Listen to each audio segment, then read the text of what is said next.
My Grue Rume Show. For the Grue Rume Show today, I got a very awesome guest, and he's a filmmaker and a writer, and he's done some music too. And we're going to talk to him, and his name is Stephen George, and he's making this movie called Demon Twink, and it's a queer horror film, and it's making the rounds in the festivals. And I'm really looking forward to talking to him about Demon Twink and about his other stuff. I am Rocco Cross. I am the host at Stutters. I am the host of the Grue Rume Show. And my interview with Stephen George will be coming up very soon. This is my Grue Room, and as always, my Gruelings. Welcome to my nightmare, and definitely go check out Demon Twink when it's ready. All right. Welcome to Grue, and thank you so much for being my guest and coming on the show. I appreciate it. Yes, thank you for having me. I can't wait to talk about Demon Twink. Definitely, definitely. So before we start talking about that, like the first question I want to start out asking you basically is what drew you to want to make films? Like when did your passion start for making films? So, probably when I was very young, well, not very young, but in high school, I made a lot of student films based off of creepypastas. So I Oh was yeah. obsessed with those when they were first starting to come out online. Yeah. I love those. And right. And around the same time, I kind of was living my life on the internet instead of, in the actual world on this game called RuneScape. And I would make a bunch of RuneScape music videos. Oh And I wow. kind of started out in entertainment, learning editing softwares from making those music videos. So I owe it all to that game, RuneScape. Damn, okay. And did you make songs too? Like did you sing and make music too? No, not at that time. Even though I did release a music album during COVID, just because I am a drummer and I just needed like a creative outlet during that time, and so I just started mess. Can I curse on this? Yeah. So I just started fucking around on GarageBand and like made around 8 songs, and it was just, a creative outlet. But I do think my musical abilities do go hand in hand with my ability as a filmmaker, just because, directing something requires a lot of rhythmic, how do you say that word? Rhythmic, you know what I'm saying? Rhythmic?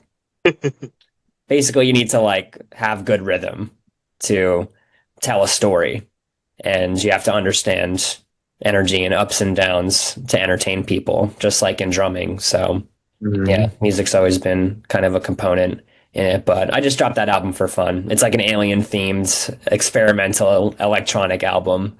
So pretty much as weird as a film called Demon Twink. So everything I do is a little weird. Nice. And I was looking on your page, and do you do tarot readings too? Tarot cards? Oh yeah, I do also do tarot card readings. I only recently started doing them for a little cash on the side, and I have a little clientele that come back to me here and there, so I love to do it for people, but I've been doing it for myself for almost 10 years now, Oh wow. and that also does help with storytelling and filmmaking because there's a huge element in tarot of just, I guess, a sequence of events happening, like specific tarot spreads do always tell a story in a way, and there is always like a beginning, middle, and end, like one of the most classic spreads is just past, present, future, what I like to Mm. do. And yeah, so there's always an element of storytelling, but tarot has helped me so much in my career, my entertainment career specifically, because that's kind of when I started doing tarot, was when I first moved to LA, and there's just so many question marks and so much confusion and uncertainty. So tarot is always what I was drawn to kind of get clarity and confirm certain things with myself that I needed to do. Um, And it also helps with writing too. Like if I'm ever blocked in anything, I'll just draw tarot cards on it. Like, what does this scene need? And draw a card. Or even like have like five cards each being a scene and just see like how energy can progress through a story. Like it's just a way to like kind of get out of a creative block. Wow. Okay. And I mean, because I've looked at tarot cards, and I know it's like a lot to learn, and you have to know how to read the cards right. And how long did it take you to learn that? Like, how long did it take to learn everything and learn how to read them and read it for others too? I feel like there's like a bunch of different ways that you can learn tarot. You don't have to go the traditional route, but most people do. The Rider Waite deck, which is the most, I guess, the most popular of decks that are used. And with that one, like you can go the route of learning each single card, all 78 cards and their meanings and their reverse meanings. Like if you drew a card upside down, that's also another meaning. So it multiplies it by two. But at the time, and still to this day, like I never like formally learned the cards. Like there was definitely moments when I looked up each specific meaning, or like you draw a card and then you look up its meaning. But I always kind of just trusted my intuition with it. And the first thing that usually comes to my head is what resonates the most. And I just have to trust that. And I guess it's a way to strengthen your intuition in general, is just trust exactly, the first thing that comes to your heart as the truth. But the cards, like, they have so much meaning inscribed in them. So just by looking at it and almost like meditating on the images, things will just come to you. So it's really just about trusting your gut, I think. You don't really have to Yeah. formally learn them. Oh wow, okay. And now your film Demon Twink. What inspired you to write the film, and how did you come up with the name and everything? So the name is based on, I guess, this new ish buzzing term, Demon Twink, online, which doesn't really come from anything. I guess you could say it is horrific, actually, because it's based on something I think a little more comical, but also horrific. This phenomenon of just a toxic gay. I think the first time it was actually used was by this this DJ on this like gay cruise out of New York City, Oh and no. they tweeted that there was just like this toxic gay that like spit on the DJ and was just like causing a ruckus. So I think that might have been the first time it was actually implemented in the internet. But since then it's been used a lot. But to me, it basically just encapsulates this idea of a toxic white gay person. Picture your average like toxic white gay guy in West Hollywood that is just running amok, like their little girlfriend, their straight girlfriend they brought to West Hollywood is nowhere to be found. So they're just loose, and they have lost their leash and they're just wreaking havoc amongst West Hollywood. And um, usually they're like disrespecting the older generation, like using a sugar daddy for money and being super toxic to them, just in it for the money, not for the connection, using people in general. It's just like this idea that encapsulates like toxic gays, usually white. But that's what it's based off of. And it's a term that's buzzing more and more every day. So I guess I always knew I wanted to do horror. And Yeah. the stuff I create, I always want it to be meaningful. And as I grew and, became more confident with myself as a queer person in society, I just felt like the only stuff I want to make is stuff that tells stories about experiences like mine and experiences like my queer friends.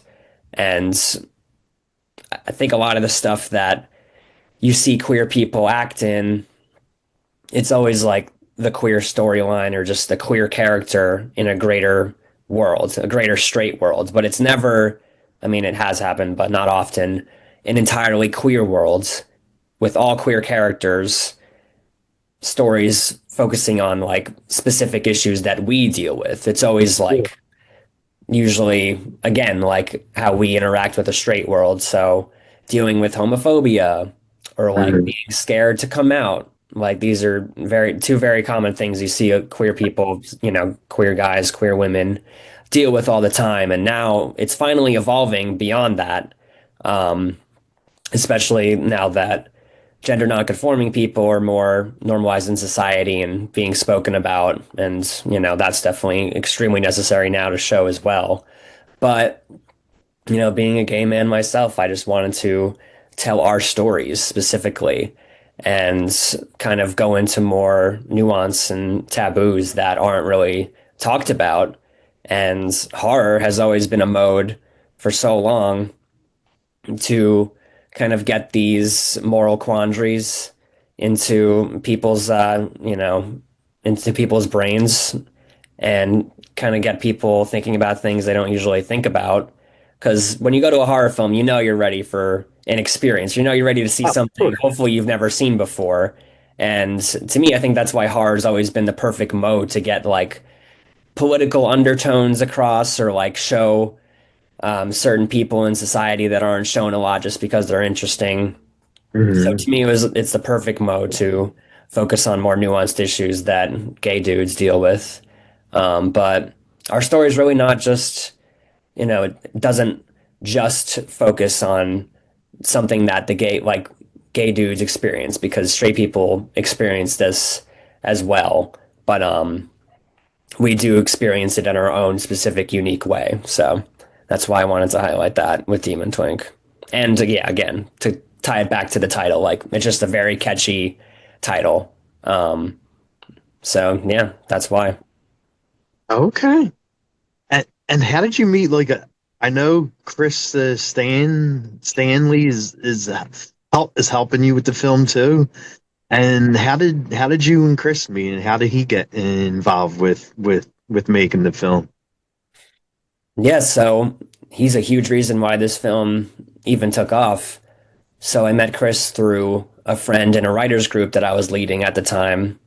And in that writers group, I was sending out early drafts of Demon Twink to get notes and everything. And another gay guy in the writers group was working on a film called Scraps, which is like a very wholesome, cute, kind of coming of age gay romance about two skateboarders in Montana, I think. And at the end of shooting or during shooting, I think Chris hopped on the project to do social and really Hmm. helped them raise money for their back end Kickstarter because, Chris is an influencer. He's got a Yeah. lot of followers. And Chris at the time was looking for the next thing and he wanted to get involved in more filmmaking. And so my friend from the writers group connected us. Chris read Demon Twink. He loved it and he wanted to be a part of it. And so he really helped us get a lot of the funding and also get a lot of the eyes on it as well. So thanks to him, it definitely became more successful than it ever could and actually got off the ground. So Oh. And how was it like working with Chris throughout the film? great. I mean, he's definitely he had a personal stake in it. He was in an age gap relationship at the time, Yeah. and there is an aspect of that in the film. Um, and so I think that's what kind of attracted him to the film, on top of the very catchy title, Demon Twink, of course. But it was a lot of fun. I mean, overall, shooting the project was just such a delight. 5 long days, but we never went over 12 hours, so that was Oh great. wow. We had a great team of, producers behind it. And yeah, it was just an amazing experience overall. And mostly because I guess the majority of the cast and crew were queer identifying. So it's just a Hmm. very like kumbaya kind of vibe across set all day. And it was just a lot of people that came from reality TV, which is my day job. I work in reality TV. Oh, And okay. a lot of people I just kind of plucked from different shows and shoots that I worked on in my 6 years in entertainment at that point. And a lot of people I guess we're kind of yearning to make something meaningful and make art. Not saying that reality TV can't be art, but maybe not as artistic as scripted content. So a lot of people were like really excited at the chance to be behind something like this. And a lot of people really resonated with the story, not just the queer people, because again, this isn't Hmm. something just queer people experience. Well, yeah. Um, and yeah, it was just like, probably, it was not to toot my own horn, but it was the best that I've ever worked on. Not just because it was my own movie, but, and sorry if you hear these dogs, Oh but no, I don't hear anything. not just because it was my own film, but just because we created such a beautiful moment in time with so many people that actually had a personal stake in the story and wanted to help bring it to life. And so I was thankful that I could pluck all these amazing people from all these different shows I worked on and make this crew. And Chris was a great component to it. Did a lot of social during it, and yeah, just contributed to the overall vibe. Like it was just a great time and very fun and easy process and an amazing memory to look back on. Especially shooting at the Abbey, one of the most famous gay bars in the world, but definitely in LA. Um, and he was also the reason we got connected with that bar and were able to shoot there for one of the scenes. So that was also very special to do, just because I've never been there sober. So it's a very interesting view behind the scenes, seeing like, wow, this is a place, not just something in my drunken imagination. So that was a pretty unique experience. Also for all the extras that were dancing in that bar scene too, because we casted a lot of queer extras. Not that they Yeah, had to disclose that, but I mean, we were casting a specific vibe, and yeah, a lot of them had a lot of fun just dancing in this, you know, dancing in the bar that we've all danced at before, probably next to each other, but with many drinks in our systems, right. just in a completely sober context with all these lights and setups and everything. So it's a very unique experience, and I'm definitely thankful to Chris for that too. Oh wow, okay. And is it Ben plays the demon, right? Yes. Yeah, like from what I saw with like pictures and everything that you posted on your page and stuff, Ben does like a really good job like playing this demon, and he had, and his shirt's open, and like he definitely pulls it off good. And how was like getting Ben ready to play this demon? It was a lot of SFX makeup, and I definitely had a bunch of ideas about the look itself. And we kind of just landed on what we landed on out of experimentation with our SFX artist, Ashley Besh, who did all the SFX. She was a one woman show and she did an incredible job. And not to ruin the film, but there are a lot more SFX moments to look forward to besides Ben as the demon. But Ben Cohen was the only actor that I didn't audition for the role. He submitted a self tape, and I was like, "You're the demon." He just gave something like so dynamic and unique, I thought. And he's a very cultured person, has watched a lot of different stuff and just really knows so many references, and his performance is so like naturally referential to things that you can kind of like there's so many to pinpoint. It almost just becomes like a Frankenstein conglomeration of like everything he's ever watched, and all his inspirations bottled into one performance. But I was thinking of going more horrific and frightening with the look of the demon, Yeah. but after finding Ben, I was kind of just catering everything to the energy he was giving naturally, and it became way more camp than I thought it was going to be. Not to say that there aren't still scary moments, and he's not frightening. Like if you were at West Hollywood or some gay bar on Saturday night and you saw him in the bathroom, you'd still be a little freaked out for sure. But yeah, what he was giving was just so freaking special, and so I really catered the character to his performance. Um, and he wasn't really ad-libbing. I think it does feel like he is ad-libbing a bit because it's just Yeah. so like this role is just so natural to him. But he is sticking to the script and he's just making it his own. And that's definitely one of the best parts about the entire film is his performance as this demon. Just because this element of camp, I think, sets it apart not only as a queer horror film because I do think you need to Mhm. incorporate some camp elements if we're branding this as a queer horror. Um, but beyond that, I mean, just as like a character in general, um, it really just breaks through the like dark, kind of depressing story of Demon Twink and adds so much fun to it and so much like emotional reprieve while you're Yeah. experiencing this sad story. Um, so yeah, he really just gave something so unique that we had to cater the film towards that, and I think that's why so many people are enjoying the film because of his character. Oh, wow. Yeah, that's awesome. And Jonathan Tyson, like he's one of the leads for the film, and I saw you also have Jason in it, Jason Kak Kakaris. I think yeah, I'm pretty sure I Yeah, said the Jonathan name right. Tysor and Jason Costidas. Yes, yes. Jason, like he's in a lot of like queer films, and it's so awesome like that he's part of Demon Twink. Yeah.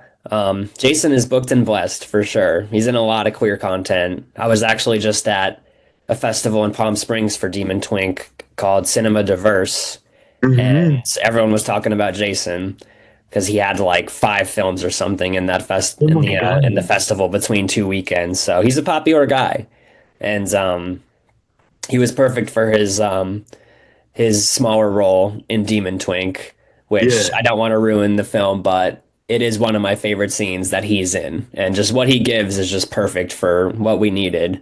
And he was yeah, a beautiful addition to the film. And Jonathan Tysor, he's been acting since he was a child. So he's so experienced for his age. Um, he's only 21 now. oh wow, And okay.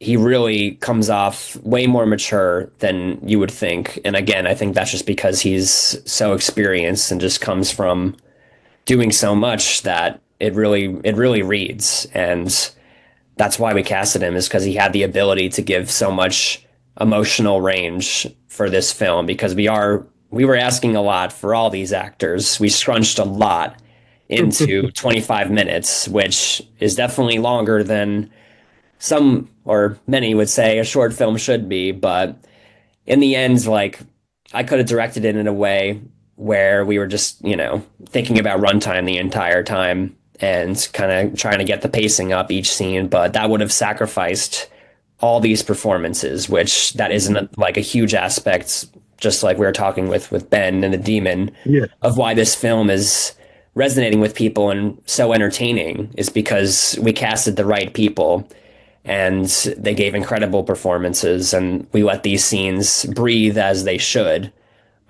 So to me, that's worth the extra runtime and that's worth not being able to show in so many festivals.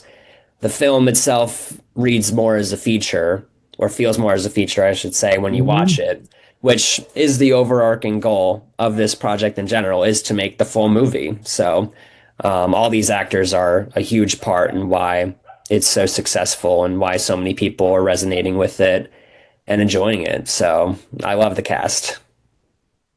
And I mean they aren't of course like the only cast like you have like a nice cast for the film. And how did how did you wind up finding everyone, like how did you wind up picking everyone for the cast and the roles?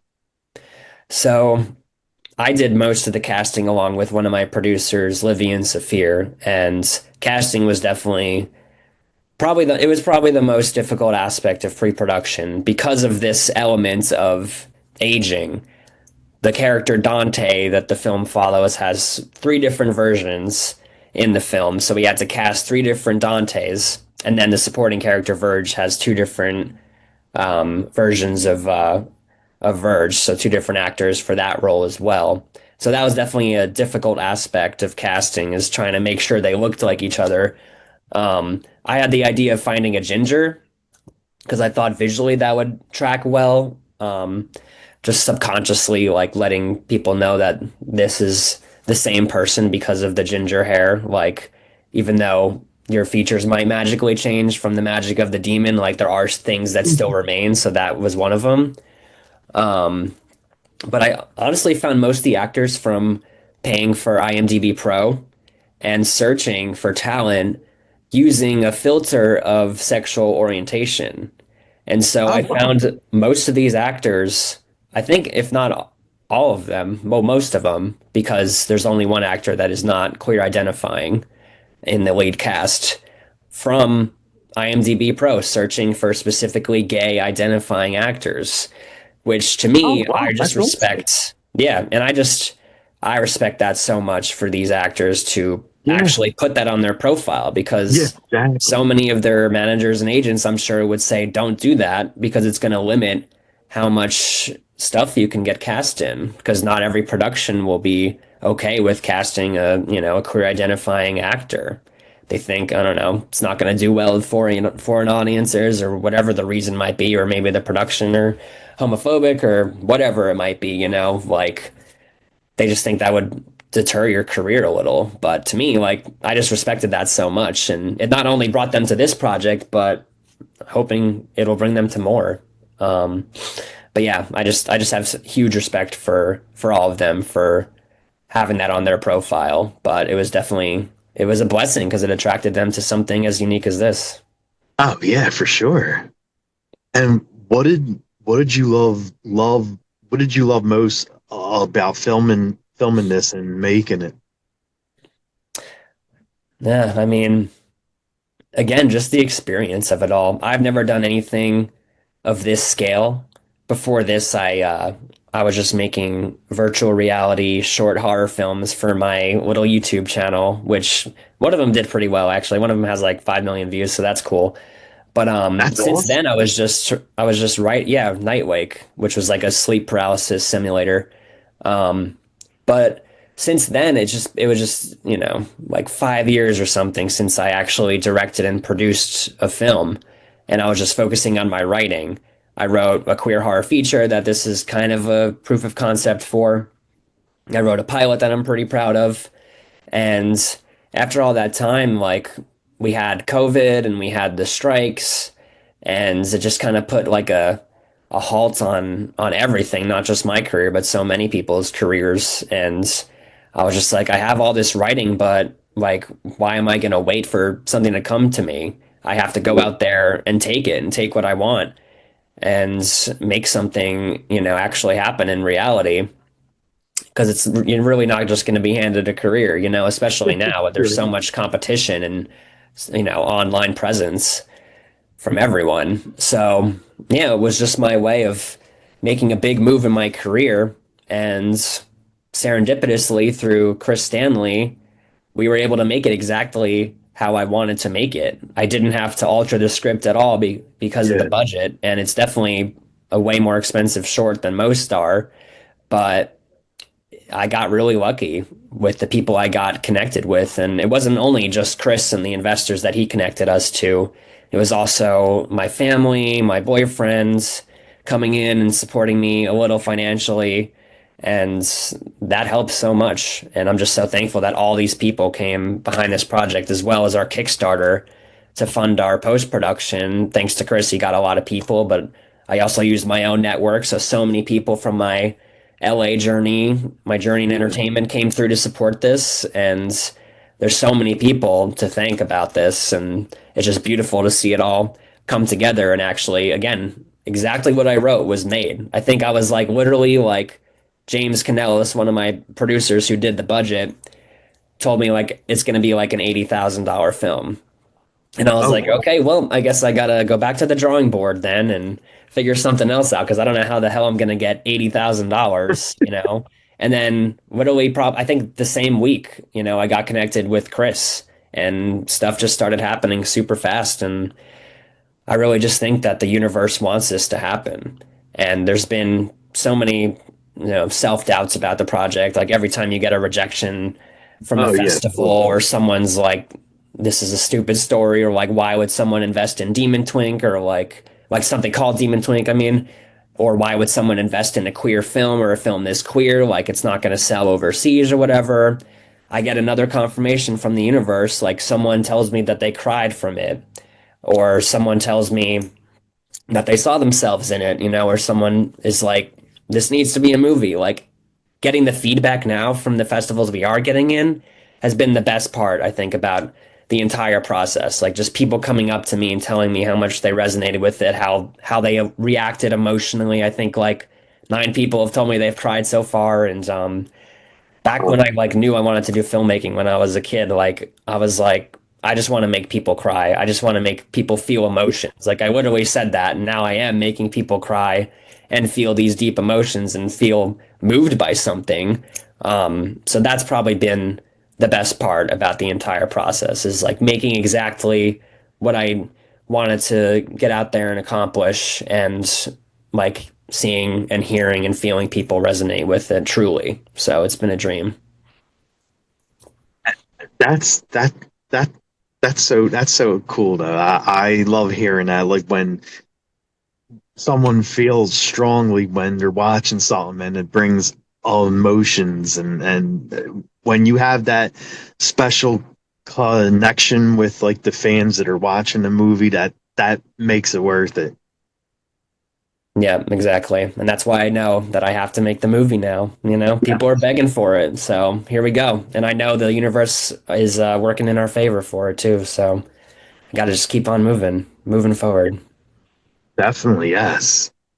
And without giving a lot away, because I know the short film isn't out. It's playing festivals and stuff. But is there a certain scene, without giving a lot away, that you had the most fun shooting? Well, the the scene at the Abbey I was talking about with all the extras dancing was definitely the most fun because it was the day Okay. after we shot like a lot of stuff compressed together in 12 hours, and it was just a long day. And so that day definitely felt like a party. Like we were blasting dance music in the club and we were having our own little party, and I was dancing, the actors were dancing, like it was just a good scene. But I think what I'm most proud of is the image of in the trailer that you see of Dante creeping up towards this magical glory hole that is in the Abbey bathroom. Like we didn't get a separate bathroom for that. We were able to shoot it in that bathroom. And there's just so much history in that bathroom. And that's just the money shot to me. Like having this like rainbow light prism coming out of this glory hole is just like such a specific image to create. And that's also besides the title, like once people see the trailer, that's also what draws them in. And that whole sequence is just like so awesome. And I'm just so proud that we made that. So yeah, I think that was probably the most fun to shoot. Yeah, just the day in the Abbey. Like it was just so special and such a historic place to be at. And there's just so much mystique surrounding that place. And yeah, it was a dream to shoot there. And everything that came out from shooting there that day was just amazing. So yeah, that was probably the best. And was there any funny or cool behind the scenes stories while you were shooting? Yeah, probably connecting back to the Abbey in the bathroom when you see the wall that has the glory hole in it, Yeah. we had to put that there. So the art team, led by Joey Eddington, super talented guy, the entire art team just like absolutely killed the film. Like it was fucking amazing what they did, and especially at the Abbey, um, because they had to like come up with like flyers across the entire wall, and they painstakingly like made them all unique to themselves, Oh, and wow. making it dirt like they just did so much to make it authentic to the 90s, like how it actually looked in 1996 when it Yeah, became a yeah. bar and stopped being, because it was originally a coffee shop, and then in 96 it became an actual bar. So they had to be so referential for that. But oh, I lost my train of thought. What was the original question? Was there any funny or cool stories Oh, from the set? okay. Yeah, the funniest story was the wall of the glory hole because the art team had to create that from nothing. So it was literally just like a large wooden door, and they like punched a hole through it. And the best part about the glory hole door was how they had the art team had everyone on the entire production cast and crew write stuff on it and like spit on it, like actually spit on this door to make it look dirty. So all of our DNA is on this glory hole, and everyone signed something or said a little message. So it really is like ingrained with the memory of shooting Demon Twink the short. And unfortunately, after we wrapped, we just had to throw it out. And so Hmm. that glory hole is just like the entire like door with the glory hole is just sitting in some dumpster in LA. And who knows whatever, what ended up happening with it. Hopefully someone's getting some use out of it and it just Yeah, didn't end up on a trash island somewhere. But there's history in that thing. And again, all of our DNA. So who knows what ended up happening with it. But maybe in 10 years from now, someone will tell us. I know, right? Exactly. You'll wind up hearing some story of someone pulling it out of the dumpster and using it for their own personal use. Right. Hopefully. And, and how did you know the sound that you wanted? Like, I mean, every good horror film has a good score. And how did you know, like, the sound, the score, the music that you wanted for the film? So music wise, when I write, I always write to music, and it has to be like the specific vibe of the scene that I'm writing. And that's the only way I can get in the mood. Like when I'm writing, I'm in this room that you see now. I painted the walls a certain way to like just feel darker. It's like a small room. Like this desk I'm on is like a huge chunk of wood, and it feels like a cave in here. So I set a whole vibe. I do my low lighting, I got my incense, I have tea brewing, and I have to have my music going in my headphones. Like I need to be fully immersed in this. And so when I was writing Demon Twink, I was a huge fan of this very random, specific artist out there called Infinity Frequencies. And their Okay. music just resonated with me specifically for this project because if you listen to their stuff, a lot of it is the same melody repeated over and over and over in this really hauntingly, like very trippy way. Very like drony, very meditative, almost like hypnotic too. Like just the use of like repeating a very short, like couple second melody over and over and over, and then adding effects on top of it, like tone shifting and tempo shifting to just add to this like warped distortion of this melody. And it just adds like such a specific energy to what you're listening to. Even though it's so simple, it just adds so much depth.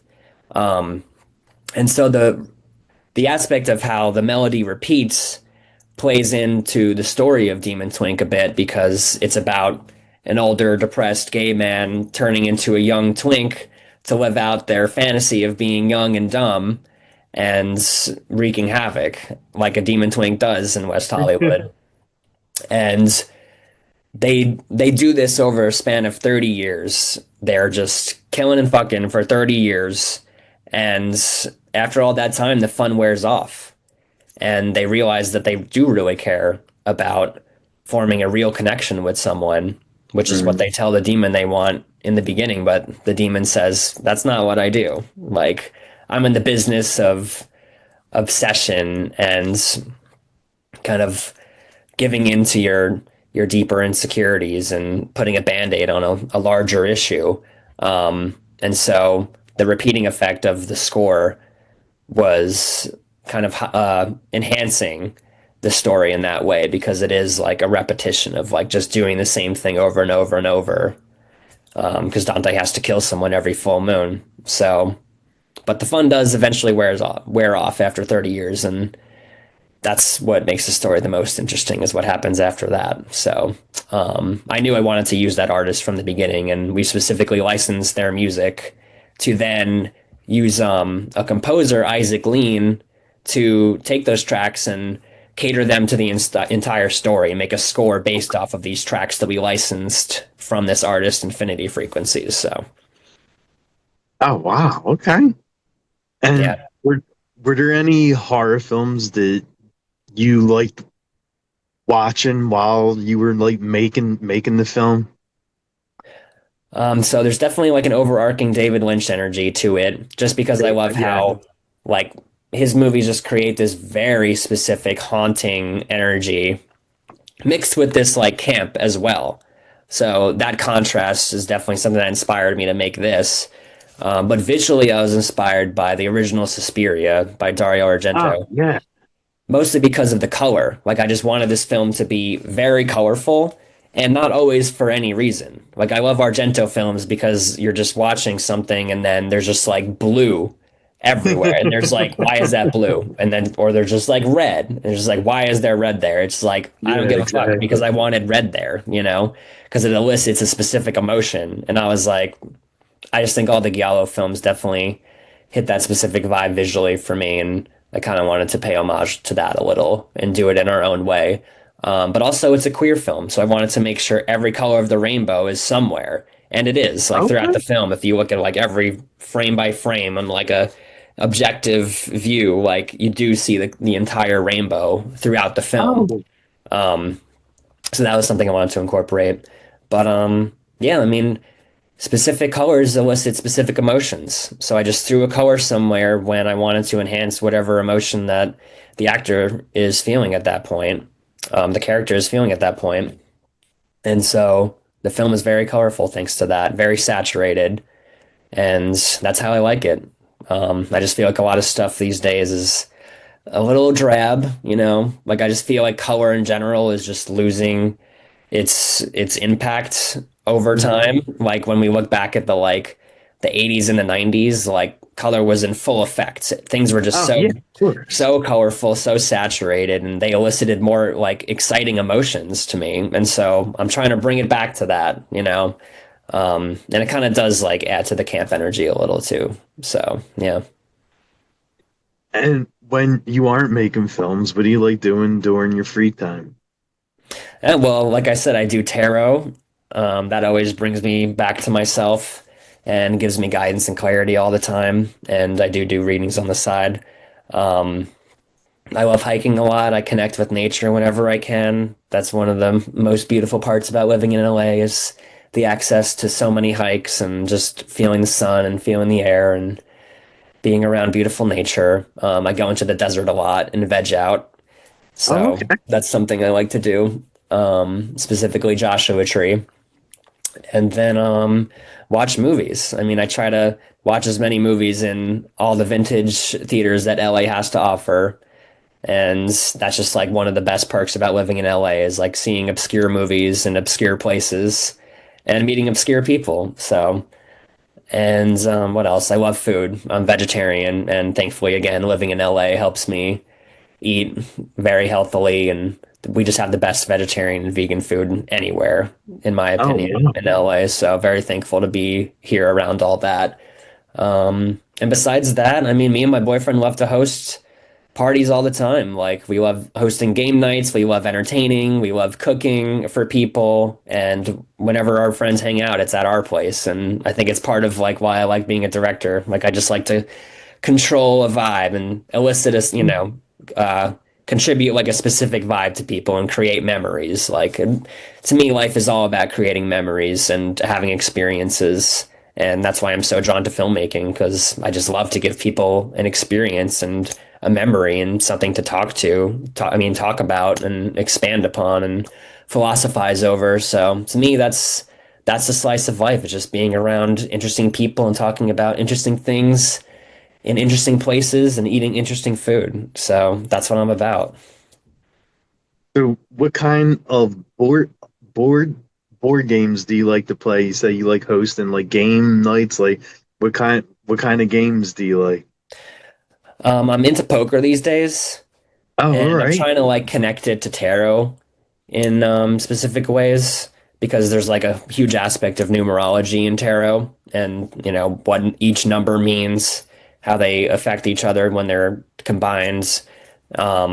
And so I'm trying to connect that to poker right now and improve my poker with my knowledge of tarot. So that's something I'm kind of working on.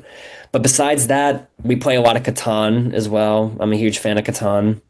And I've been searching for a D&D party for a while now, Oh, but nice, nothing's really stuck. But I would love nice. to get into some D&D. So if you're out there listening and you're in LA, like let's finally do some D&D because I just think that would definitely improve my writing process and just creative process in general. It's just like so conducive to that, you know? So, um, and then besides that, just, you know, the average Mario Kart, Super Smash Bro. Mario So, Kart, yeah. yeah, I'm more into like social games now, whereas when I was a teenager, I was only playing that game RuneScape. But I'm also a huge Pokemon guy as well, and Zelda. Nice. So those are like my tops right there. And what do you like to cook? That you say you like cooking, like what do you think is like your like dish? Probably the dish that I make that everyone like always asks for more and looks forward to every year is something I'll probably be making soon once it finally gets cold out here in LA. Is this soup from Olive Garden called zuppa Toscana, but I Oh, make it yes. That's so vegetarian. good.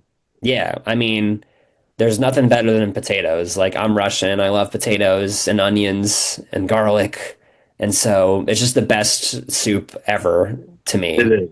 It It's is, just yeah. creamy, it's amazing. And for those of you who don't know, it's like garlic, onions, potatoes in this like creamy broth with kale and oh, also like sausage, like Italian sausage. Yeah. And so it's to me, it's just like the best thing ever. Like it's so filling, and soup is like my favorite thing in the world just because I feel like it has the highest depth of flavor, and it's the Oh, most for sure. filling, and it's the most comforting as well. So to me, it just hits all the notes, you know. So big soup guy. So you say you're a vegetarian. What do you use in place of the other Italian sausage? They make pretty good fake Italian sausage. I don't know what it's Oh, made okay. from, you know. I don't ask questions about the vegan shit, but probably tofu or something, who knows. But Probably, yeah. that, and then for the cream, coconut cream, and Okay. then veggie stock. So it's pretty easy to make vegetarian, but I'm not vegan, you know. I'm vegetarian. I'm from New York, so I love my cheese. Unfortunately, Yeah, I yeah. don't know if I'll ever be able to give that up. Like vegan meat is definitely where it's at now. Like it's at a good point, and it's very enjoyable even to carnivores, you know, people that eat meat.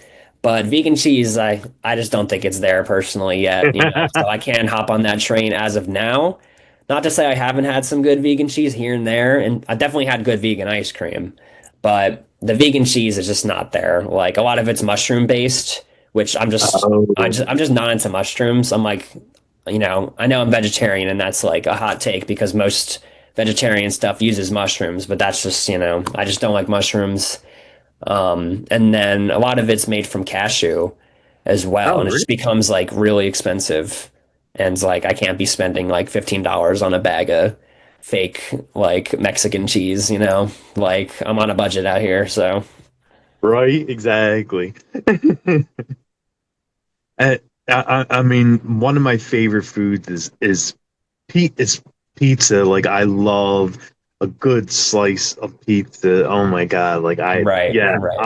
And I'm with you you're on from the the East Coast, right? Where from the East Philly. Coast are you from? Philly. Okay, there you Hmm. go. And I'm from New York, so of course, you know, pizza is like air to Yeah, me. But I'm definitely a snob when it comes to pizza. Like I've tried deep yeah. dish and like that's an abomination. Like even my friends from Chicago are like, "Yeah, we don't even eat deep dish." And I'm like, "So who's eating it? Like can we just stop making it?" But I'm definitely, yeah, New York pizza slice kind of guy. And also luckily in LA there's a lot of great pizza places in our area. Specifically, we live in Echo Park, and we got this one called Quarter Sheets which makes like a amazing potato pizza. Ooh. And then everyone's doing the hot honey these days on pizza, and I Yeah, just think that slaps on pizza. You know, like whoever made that, like they should be rolling in dough at this point. exactly.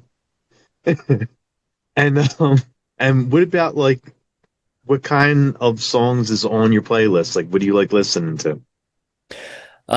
I come from the New York, Long Island, New York hardcore scene, so I like a lot of hardcore music, a lot of punk for sure. And I also love jazz. I really like noir jazz a lot. And as of now, I'm thinking of making the feature scored by like noir jazz with like an electronical element.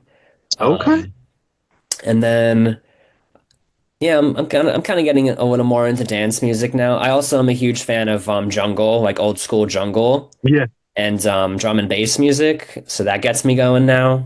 Um, but I forget if I said, but I'm a drummer, so anything Yeah. with really good drumming I enjoy. Like I learned drumming on Neil Peart from Rush. Like that's my instructor who was teaching me was a huge Rush guy, so he loved Neil Peart, and that's kind of my drumming style. It's like all over the place and with so many random instruments. But yeah, so I'm kind of over the place. The only thing I don't really fuck with is country. Sorry, country lovers, Okay. but not that I like shit on it. I mean, but it's just not what I enjoy listening to, you know? But besides that, I also like definitely more like atmospheric kind of shit. Like going back to the infinity frequency stuff, like that's definitely very trippy and atmospheric. Boards of Canada is another inspiration, like when I write. And this other random artist called Desert Sands Feel Warm at Night. They make beautiful, like meditative drones. Oh, And wow.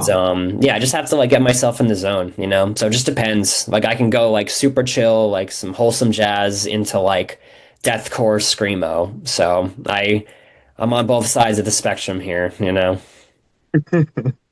And what do you think would be your go-to karaoke song if you were going to do one? Oh, well, I actually keep a list because whenever I have one friend that's like super obsessed with karaoke, and whenever I'm with her, I'm like, I just know she's gonna drag me to karaoke. So I had to like make a note app with all my favorite karaoke songs. So one of my classics is "Move Your Feet" by Junior Senior because I fucked with that song a lot when it was on Dance Dance Revolution. Yeah, Um, yeah, Around the World, Red Hot Chili Peppers. I just know all the yeah. words to that naturally, so if I'm kind of fucked up, like it's an easy one for me to bust out. And then I like Take Me Out by Franz Ferdinand. Hmm. I think that's a pop.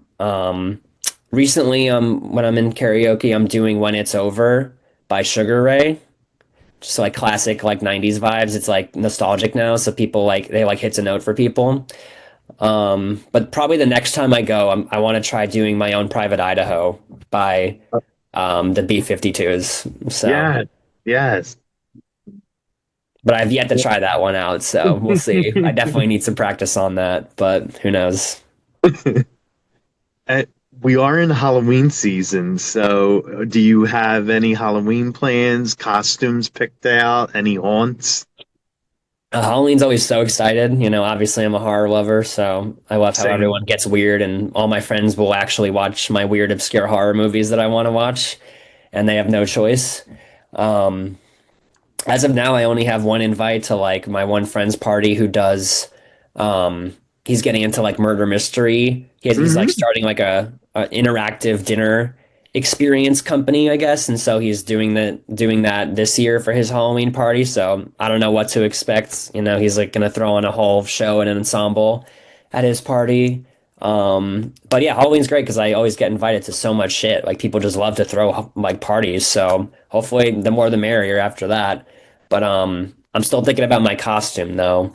I think me and my friends might do like a group costume and be pirates this year. Ooh, But nice. I don't know, it's kind of feeling a little basic to me and I might switch it up. Last year I was a dead train conductor, so it was fun to do that makeup and it came out really good. Before that, I think the year before that I was a space cowboy, which also was a fun. We did like a group costume for that. We were like aliens and space cowboys, so it was very like Western chromatica vibes. Um, but yeah, do you know what you're gonna be this year? I'm still trying to figure it out yet. Like, I remember a couple years ago, me and my friends did the killer clowns from outer space, and Nice. we we we had the gun that shoots the cotton candy. Well, I mean, didn't shoot the cotton candy, but we had the gun. Right. Nice. That's a good idea for sure. I don't see that a lot. Um, oh, and also something I'm thinking about doing this Halloween is going to the 17th door in Southern California, Oh, which if you what's hadn't that? heard about it, it's one of those haunted house mazes where you have to sign the waiver, because they'll like shock you, like drown you, like cut your hair off, like, threaten your life, like, whatever under the sun. And I just Oh think my like if God, I'm are you gonna like, serious? yeah, like if I'm gonna direct horror films, I just feel like I need to feel like true fear, like I'm in an actual situation where I'm fearing for my life. Yeah. So I feel like it might be a necessary experience for me to have this here, especially since I'm Oh my about to God, make my first movie. what if they wind up shaving your hair off? Well, I mean, there is a safe word, so I think that's the only one I might opt out of. Yeah. Um, but everything else I'm game for. Like I've always been a huge adrenaline junkie, and that's like a huge Yeah. reason why I love filmmaking. The only other thing I wanted to do besides filmmaking was invent roller coasters. So like it totally coincides with like giving people an experience, and like that's what entertainment should be. Like it should feel like, at least good entertainment should feel like a roller coaster ride where you have many ups and downs, some bigger than others, some smaller, some twists and turns, and like also it has to have something you don't expect. Um, so yeah, it was between those two things, and I think when I learned I had to study engineering for that, I was like, all right, fuck that. Like I'm gonna Yeah, do right. filmmaking. So, but hey, maybe one day I can make a roller coaster. Yeah, because Halloween weekend, I always wanted to see Universal Horror Nights. Mhm. The Halloween Horror Nights, and this year finally on Halloween weekend, I'm going to California to finally see Halloween Horror Nights, and Oh, fuck yeah. I'm staying at in West Hollywood. What is it? The Banana West Hollywood Hostel, I think it's called. Okay, Hostel. That's fun. That'll be an experience in West Hollywood for sure. Definitely watch your back though. Like crazy shit happens in West Hollywood. Oh, Um, really? oh yeah. Well, if you go to the Abbey, which I would suggest, Um, definitely, there's just like so it's like a melting pot of so many people, and there's always a story that winds up happening from a night in West Hollywood. But I would suggest going to the Abbey just because it's so famous and historic. And Okay. the part of it that we shot in, there's two sides to it. There's the main Abbey, then there's something called the chapel, which is The literally like a chapel. church, like it is a church, and Really? well, it feels like a church. I don't think it was actually a church. Maybe it was before it was a coffee shop. I actually don't. It could have been a church before it was a coffee shop, and then they made it a gay club. But yeah, like you go in there and it does feel very like godly. There's like stained glass and stuff. But the Abbey puts on some really cool Halloween decorations every year that were Nice. actually because we shot the film like literally like a year ago from October. So they had their Halloween decorations up and everything, and they put on a good show for sure. So I would definitely suggest going, especially around Halloween. But you're going to Horror Nights a great year because they got the Terrifier. So and I keep hearing That's the that's a reason fucking why I'm going. experience. There you go. My one That, friend, I can't go this year because I'm saving money. But hmm my boyfriend works in corporate cyber insurance. He's a corporate like cyber insurance broker, and so because of that, he always gets invited to events, and every year he gets invited to horror nights for free, but Nice. he Nice. declines it because he hates being scared. Oh And no, he like just you can tell him hates to that go free. experience. And so I get so pissed off every year. I'm like, can we make like a latex mask of your face and I can just wear it and pretend to do your job and go to horror nights for free? But be warned because I heard from people that you get wet in the Terrifier one. Well, So yeah, yeah, the blood. Like I know all about it. Like I really want to see it. Like that's the only reason why I'm going. And then I heard they have Jason too. So uh-huh. I want to see the house of Jason too. Oh yeah, I was just gonna look it up. What else is there besides Terrifier? I forget. I know it's Terrifier, it's Jason. I think the Five Nights of Freddy. Oh yeah, They Freddy's. have WWE thing that wrestling, the Wyatts they're called. They're like a horror group in wrestling, and Oh, they have oh, and their Fallout. own house. Right. That's a great lineup. Um, yeah. I don't know anything about Fallout though. I've never followed that. But I like Five Nights at Freddy's and I love Terrifier. That's definitely gonna be an experience. You'll have to let me know your Yeah, thoughts. yeah. Like I'm so excited for that. Like, I can't wait for it. Nice. Is that your first time in LA? Yeah, it's gonna be my very first Oh time. my Yeah. gosh, what else are you doing? I don't know. I don't know what else to do. Like, I've been trying to look up stuff, and I'm like, I don't know. I'm trying to figure out what else is there. Well, you should definitely go to the Academy Museum. That's like the best Hollywood museum ever. And that's like Okay. it's pretty new. Like it's actually like created and ran by the Academy, and there's always like different exhibits that are recycled. Like the last time I went, it was the Bong Joon Ho exhibit, and I think it's changed now. But yeah, that's a definite. Like if you like movies, you have to go to the Academy Museum, and then beyond that, I'm trying to think if you like horror, what you should do in LA. I mean, maybe just go drive downtown and see the horrors of homelessness in the city, which I think that is a necessary experience for anyone to see when they come to LA, just to see how crazy it is and how hmm unfortunate it is what's happening here. Um, so that's something. I I did hear about that. Like, there's like a like a lot of that in Los Angeles and Hollywood. Like a lot of the the homelessness. Yeah, I mean, it's definitely synonymous with LA at this point, but a lot of states do send their homeless to California. Like, there's actual incentives for them to do that. And it's like, think about it. Like, if you were homeless, like, where would you want to exist? Like, probably California and not like Maine, you know?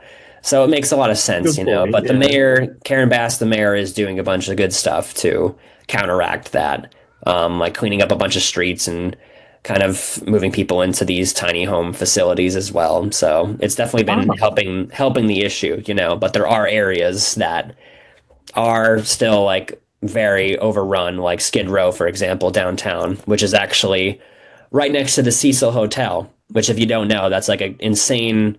Do you know the history of the Cecil? I think was that on American Horror Story or no? That the hotel season people say is based off of the Cecil Hotel because Okay, okay. Robert Rodriguez, the famous Satanist serial killer of LA, did well, he was like staying at the Cecil a lot, and they say he did like satanic rituals there and opened up like portals to hell, and Oh that my they're God. still there. And that's where that story of what's her name, Elizabeth Lamb or something. I might be wrong, but the woman who was on camera acting weird in the hotel, and then it looked like she was like seeing a being, like interacting with some like invisible figure in the hallways of this hotel, and then you just see her like leave this elevator, and then her body's found like weeks later in the water tower on top of the hotel, and like it's an unsolved case, like people just don't know how she died. So Oh my God. yeah. And then there's also the Sharon Tate house I think you can go see. Yes, yes, I Um, did hear about that. The Sharon Tate house. yeah, you could do that. And then I mean Griffith Park in general, they say is haunted just because Really? when white people were colonizing those mountains, they killed a lot of the indigenous tribes. And so there was a bunch of like whatever the guy D.W. Griffith or whatever, when he was first colonizing the area, he was cursed by those tribes, they allege, and his family slowly died from mysterious Mm. circumstances, one by one.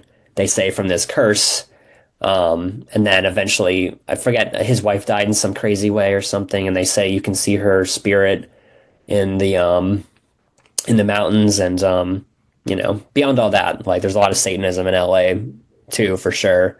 Like the Aleister Crowley Center is Oh also in yeah, yeah, yeah. LA, like in Altadena. Oh, you could also see the American Horror Story house from season one Get out. in LA. You could do that sort of tour. You could Oh see the house wow. from the Thriller music video in my area around Echo Really? Park. Yeah, I'm trying to think of other horror things though. Is Um, wait, is the Charmed house around there or not? Charmed House? I don't know about that. Yeah, I'm not sure. You want me to look it up? I think the Charmed house is Oh, San Fran, isn't it? It's saying that it's in LA. Oh, In where really? is it? Yeah. Oh my God, it's also so close to me in Echo Park. Wow, there's a lot of famous houses around me. Is it the red one? It's like red and white. I think so. I think Yeah. so. Well, maybe they changed the color since shooting it, probably. But Yeah. yeah, it looks like that's in LA. And then, Oh, oh, wow. you could also see the house. Uh, what's what's the movie? I See Dead People. What's that one called Oh, again? the Sixth Sense. Oh wait, sorry. The one that's they're here. Oh, Poltergeist. Poltergeist. Yeah, you can Poltergeist. see the Yeah. Poltergeist house too. They recently did an episode investigating paranormal investigating it on Ghost Adventures, which I do enjoy watching that show. Oh, And yeah. It's a good show. yeah, there's some crazy lore behind that house too, because they I used like an know. I actual know. fucking dead body, in the pool scene. And people say that opened up a portal. So Really? yeah, I mean, there's so much mystique around LA. Like now that we're talking about it, there really is a lot of shit out here. Um, and then yeah, I guess Hollywood. I mean, Hollywood in general is like very haunted. Um, you can go to the Roosevelt. The Roosevelt Hotel is pretty cool on Hollywood Boulevard. And that's supposed to be haunted. Um, Oh, damn. yeah, I think you'll have a great time when you visit. Yeah, definitely. I'm a huge horror fan, and I love all that stuff, like the spirit world and all that. So yeah, Awesome. Yeah, you got to let me know when you're coming. We can get a drink or something. yeah, definitely, definitely, definitely. Awesome. Dude, well, thank you so much for having me. Yeah, Appreciate yeah, all of the great course. questions. I feel like we covered a lot, so. I, yes, we did. So I guess the last thing I'll ask you for the fans like watching this is where can fans follow you and follow the film and keep up on when it's going to be showing? Yeah, so you can mostly follow the Instagram, I would say, Demon Twink Film. That's where we post most of the updates and when we get into a festival and whatnot. We have a website, demontwinkfilm.com as well. And you can follow me, Stephen George, on Instagram. Follow Chris Stanley, Stan Chris rather, on all the socials. And yeah, the next step is the movie. So it's currently being developed. Nice. Hopefully, we'll be in pre-production next year and hoping to release Demon Twink the short online early next year because I think I'm kind of over the festival run at this point. Like I'm ready to just show it to the world. Yeah, yeah, yeah. That's how we're going to get the most eyes on it. But through the festival process, we've met some amazing, incredible people and got some awesome feedback. So it's been so fun. But I'm ready to show it to the world. So hopefully early next year, everyone else will be seeing it. So including yourself. Yeah, definitely. Are you going to put it on YouTube or on like another streaming? Um, I think YouTube's the best place for it. Like it's free, it's publicly Yeah, available, and I exactly. think the most people will watch it, but we just have to think of like our whole campaign still surrounding it and what that looks like and how we can draw people to the feature and all that and like create a moment out of it, maybe some uh in-person events in LA too, something like that. But yeah, as of now, YouTube, unless someone out there works for Shutter and wants to throw me on Shutter, like I don't hate that. So, or Out Right. TV, if you work for Out TV out there, throw me on Out TV. So, Out or even like here. yeah, yeah, here TV would be good too, or Reverie that's coming up. There's a lot of queer streaming services out there. But Shutter's the only horror one that I really know Yeah, of. So, and I yeah. do have a Shutter subscription, and I love Shutter. So it would be great to see our film on Shutter because I know they do post shorts. Oh yeah. Um, but yeah, you never know. But at the end of the day, it'll be on YouTube somewhere and Vimeo. So look out early next year, hopefully. Sweet. Well, it was very nice meeting you. Thanks so much for doing this. Dude, thanks for having me. This is a great conversation. Again, I think we hit a lot of good notes. So Oh, of thanks again course. for reaching out and thinking there's something of value with Demon Twink for the world. So really appreciate you spreading the word for us. Yeah, definitely, definitely. It looks like an amazing film. I can't wait to see it. I'm really happy to see it. Awesome. Well, it won't be long now, so the wait's almost over. But thank you so much for Exactly. your support, dude.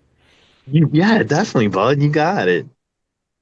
Well, Awesome. have an amazing night. Well, yeah, you're in California, so it's not really night yet, right? Yeah, it's getting darker earlier now. But it's probably late for you now. So, dude, Yeah, thanks again for doing this so late in your day. no problem. Cool. And let me Um, know when you're heading out to LA. Maybe we can grab a drink or something. And yeah. I'll send you the film and you can watch it before we meet up. And then you can Oh, tell me okay, your yeah. actual thoughts. Yeah, definitely, definitely. I would love to see that. Yeah, Yeah, sounds like a plan. All right, dude, keep me updated. you got it. Oh, and if I said anything stupid, like let me know, and I'm happy to hop on and do a little ADR for you. Like, no No, worries. no, everything was great. Everything was absolutely great. Okay, cool. Yeah, well, I'm available if you need to reach me for anything for your edit or whatever. And yeah, when will this be dropping, do you think? I will definitely have it up. Like, what's today? Today's Thursday. Yeah, I'll definitely have it up by the end of the weekend. Okay, cool. Yeah, and if you post anything about it, I'll make sure to repost it on our Instagram and everything and do a little cross promo or whatever. I love Um, it. I and love remind it. me, is this it's going on Spotify or Instagram Reels? Where does it land? Both actually, Spotify, Instagram Reels, and YouTube. So Oh, it's okay, yeah, sweet. definitely hits like the because Spotify puts it on like others. Like I forgot how that works. Like I post it to Anchor, and Anchor puts it on Spotify and a couple other like podcasts. I don't really remember which ones, and of course the Instagram Reels and YouTube too. Okay, sweet. Yeah, so it'll be everywhere. Love it. Yeah. Yeah, well, give me a heads up when you know like the exact date that it's dropping, and so I know like when to post about it, and I can like make some content, a little content about it too. Oh, And nice. if you have like your watermark or whatever you want to send me, I Yeah. can use that for the post. So yeah. Okay. So yeah, this is my little guy. This is Grue. Oh, that's cute. Yeah, you got to have a little icon, you know. That's Exactly. That smart. yeah, that's him, my little buddy that's been coming on the show with me every episode. Love it. Yeah, you got to have a mascot. I think that's smart. Exactly. All right, cool, dude. Well, I'll let you go. But thanks again for having me. Great talk, and I'll talk soon. Keep me updated. Definitely, definitely. Have an amazing day. All right, you too. Nice to meet you. Nice meeting you. All right, talk soon. Bye. Bye.